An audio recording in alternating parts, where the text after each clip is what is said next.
Namaste, Dhanava Pranam. By the instruction and grace of our spiritual master, Om Vishnupad, Paramahamsa Shripad Bhakti Madhava Puri Maharaj, we are here reading Srimad Bhagavatam. Om Namo Bhagavate Vasudevaya.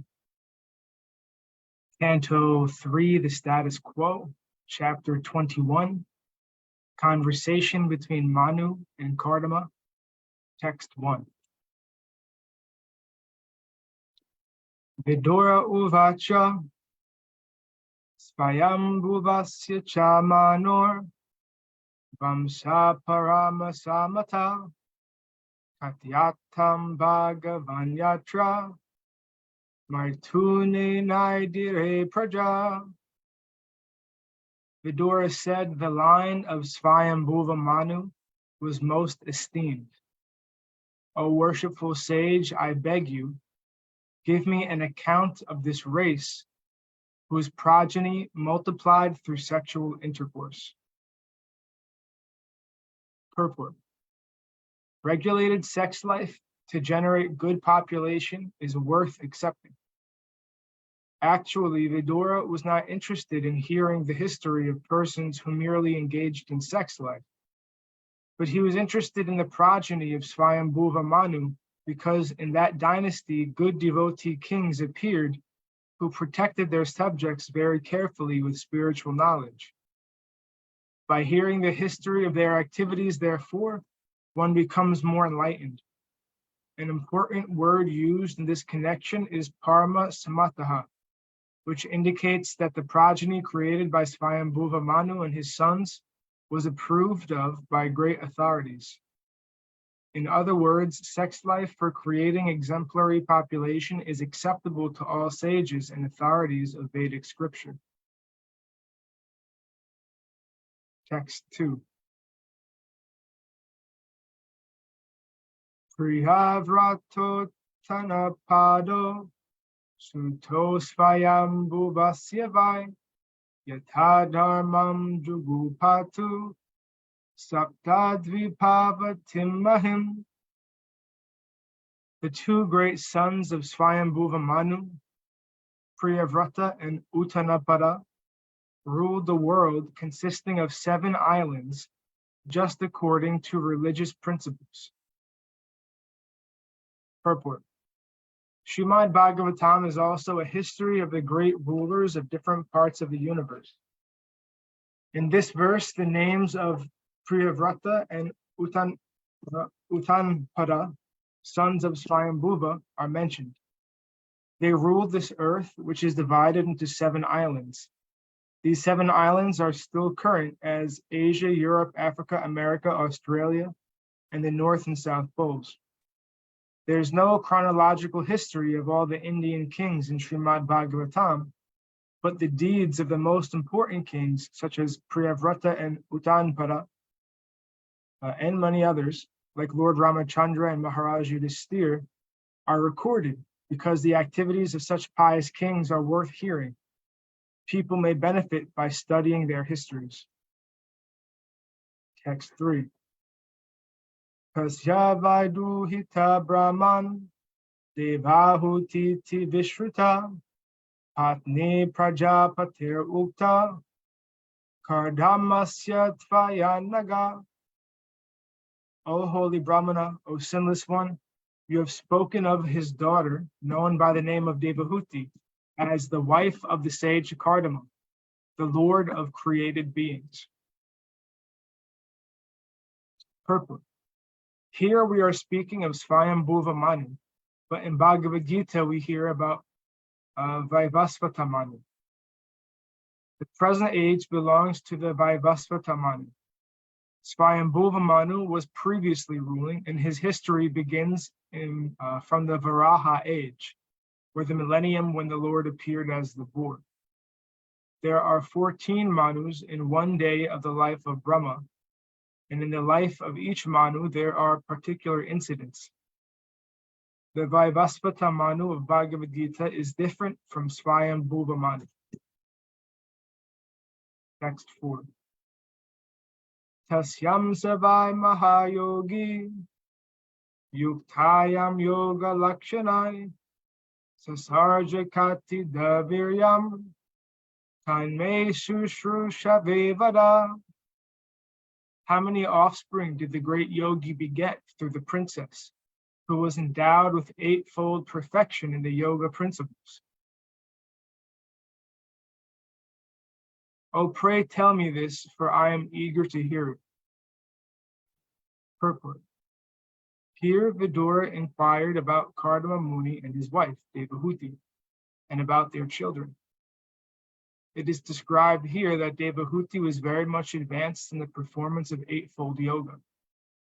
The 8 divisions of yoga performance are described as 1, control of the senses, 2, strict following of the rules and regulations, 3, practice of the different sitting postures, 4, control of the breath, 5, withdrawing the senses from the sense objects, 6, concentration of the mind, 7, meditation, and 8, self-realization. After self-realization, there are 8 further perfectional stages, which are called yoga siddhis. The husband and wife, Kardama and Devahuti, were advanced in yoga practice. The husband was a Mahayogi, a great mystic, and the wife was a Yoga Lakshana, or an advanced person in yoga. They united and produced children. Formerly, after making their lives perfect, great sages and saintly persons used to beget children. Otherwise, they strictly observed the rules and regulations of celibacy. Brahmacharya, following the rules and regulations of celibacy, is required for perfection of self-realization and mystic power. There is no recommendation in the Vedic scriptures that one can go on enjoying material sense gratification at one's whim, as one likes, and at the same time become a great meditator by paying a rascal some money. Dandavat Pranam Bhaktaras. Text 5. Uchiryo Bhagavan Brahman, Dakshova Brahmana Sutta, Tatasa Sarja Bhutani, Labdha Bharyam Cha Manavam. O holy sage, tell me how the worshipful Ruchi and Daksha, the son of Brahma, generated children after securing as their wives the other 2 daughters of Swayambhuva Manu. Purport. All the great personalities who increased the population in the beginning of the creation are called Prajapatis. Brahma is also known as a Prajapati, as were some of his later sons. Swayambhuva Manu is also known as a Prajapati, as is Daksha, another son of Brahma. Swayambhuva had 2 daughters, Akuti and Prashuti. The Prajapati Ruchi married Akuti, and Daksha married Prashuti. These couples and their children produced immense numbers of children to populate the entire universe. Vidura's inquiry was, how did they beget the population in the beginning? Text 6. Maitreya Uvacha Prajashrijeti Bhagavan Kardama Brahmanodita Sarvasvatyam Tapastepe Sahasranam Samadasa. The great sage Maitreya replied, commanded by Lord Brahma to beget children in the worlds, the worshipful Kardama Muni practiced penance on the bank of the river Saraswati for a period of 10,000 years. Purport. It is understood herein that Kardama Muni meditated in yoga for 10,000 years before attaining perfection. Similarly, we have information that Valmiki Muni also practiced yoga meditation for 60,000 years before attaining perfection. Therefore, yoga practice can be successfully performed by persons who have a very long duration of life, such as 100,000 years. In that way, it is possible to have perfection in yoga. Otherwise, there is no possibility of attaining real perfection. Following the regulations controlling the senses of practicing the different sitting postures are merely preliminary practices. We do not know how people can be captivated by the bogus yoga system in which it is stated that simply by meditating 15 minutes daily, one can attain the perfection of becoming one with God.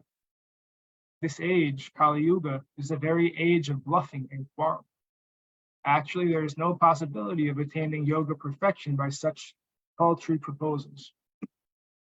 The Vedic literature, for emphasis, clearly states 3 times that in this age of Kali, Kalo nasteva, nasteva, nasteva, there is no other alternative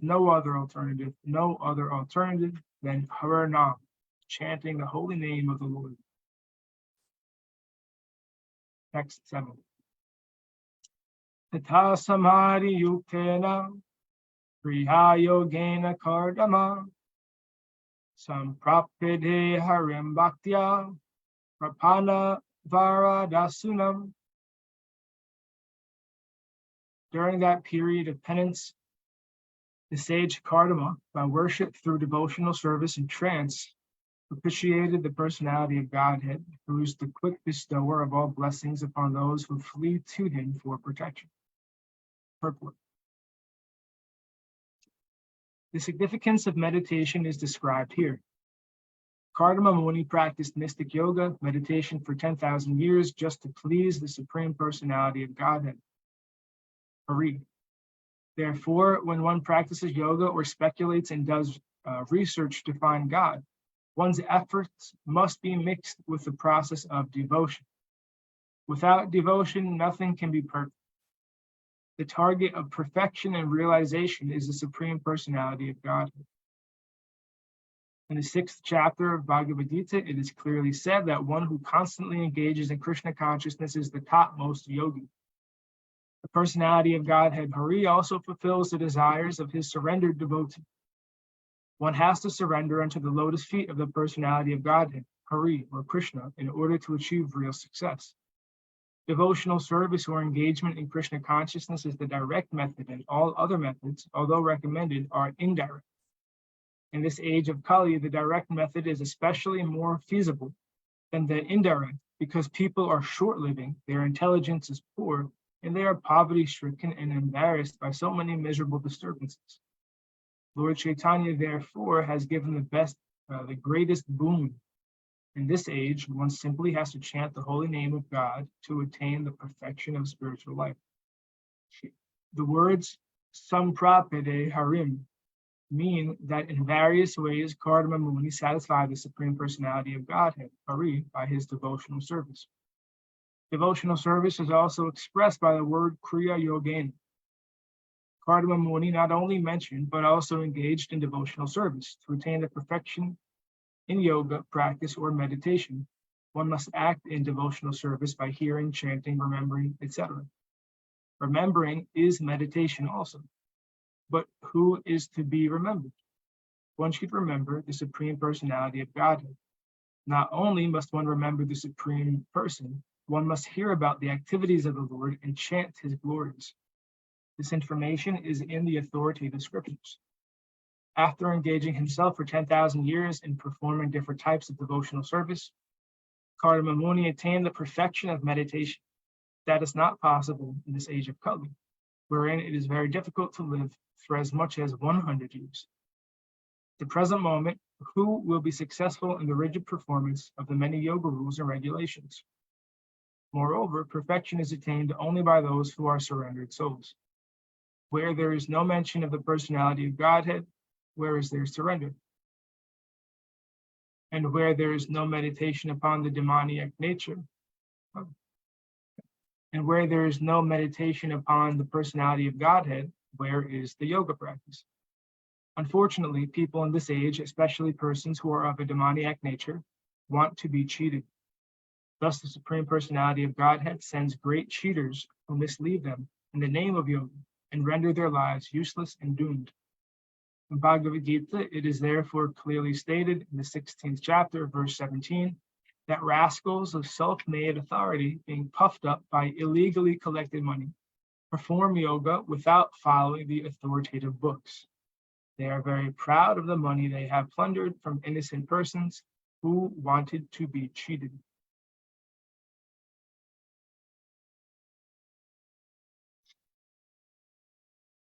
Text 8.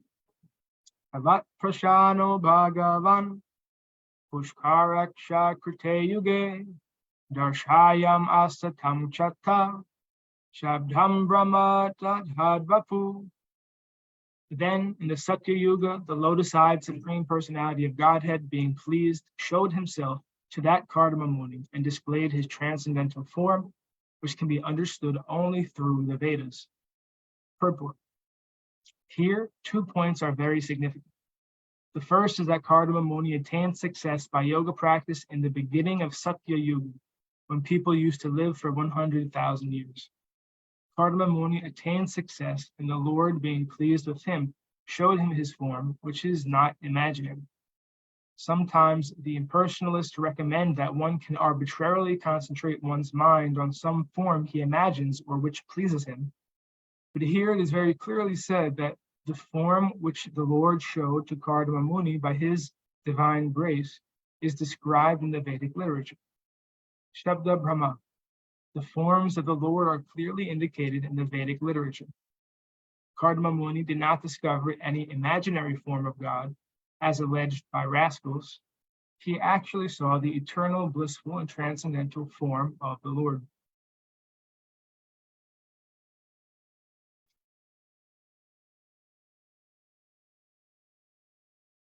Text 9. Satam virajam arkabam sita padmot palashrajam snigdha nila lakavrata vaktrabjam virajom param. Kardama Muni saw the Supreme Personality of Godhead, who was free from material contamination, in his eternal form, effulgent like the sun, wearing a garland of white lotuses and water lilies. The Lord was clad in spotless yellow silk, and his lotus face was fringed with slick dark locks of curly hair.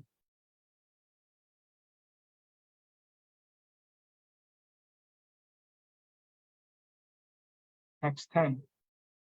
Kiritinam kundalinam shankha chakra gadadaram svetotpala pradhanakam manasparsha smitekshanam. Adorned with a crown and earrings, he held his characteristic conch, disc, and mace in 3 of his hands, and a white lily in the 4th. He glanced about in a happy, smiling mood, whose sight captivates the hearts of all devotees.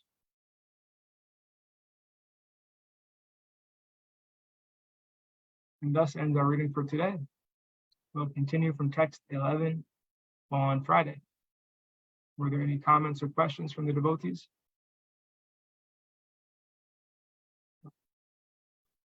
Jai and Vishnupad Paramahamsa Shripad Bhakti Madhava Puri Maharaj Ki Jai. Jai. Jai Srila Prabhupada, Srila Guru Maharaj, Srila Guru Dev, Srila Acharya Dev, Srila Shanta Maharaj Ki Jai. Jai. Jai Rupanuga Guru Varga Ki Jai. Jai. Glories to the assembled devotees, all glories to the worldwide devotees. Sama Bhaktiveda Vrinda Ki Jai. Jai. Jai Navadvip Dham Ki Jai, Nishangapali Jai. Dham Ki Jai, Mayapur Jai. Dham Ki Jai. Jai. Jai Kanathpuri Dham Ki Jai. Baladev Subhadra Jagannath Ju Ki Jai.